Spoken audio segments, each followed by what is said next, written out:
শুভ সকাল বন্ধুরা। বাবাই এখন অঙ্ক করতে বসেছে, আবার জল পিপাসা পেয়ে গেছে, আবার জল খাচ্ছে। সকালবেলা জানলা থেকে পাখি দেখা যাচ্ছে, এই একটা, ওই যে একটা দূরে বসে আছে। অ্যাকচুয়ালি এই পাখিগুলোকে এখানে খাবার দেওয়া হয়, তাই ওরা এখানে বসে থাকে। এই দেখো বন্ধুরা, এখন আমি চা বানাচ্ছি। এই যে দুধ দিয়ে দিয়েছি। আমি আলাদা করে দুধটা না, গুঁড়ো দুধ গুঁড়ি না, এইভাবেই দিয়ে দিই। একটু হালকা যেই গরম হয় একবারে দিয়ে দিই, এটাতে চাটা আরও বেশি স্বাদ হয়।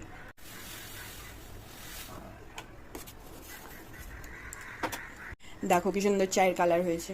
বন্ধুরা, বাবাইয়ের খাবারে আজকে কি আছে? সকালে ডাল আর আলু ভাজা আছে আজকে বাবাইয়ের খাবারে। ভাত, ডাল আর আজকে আলু ভাজা।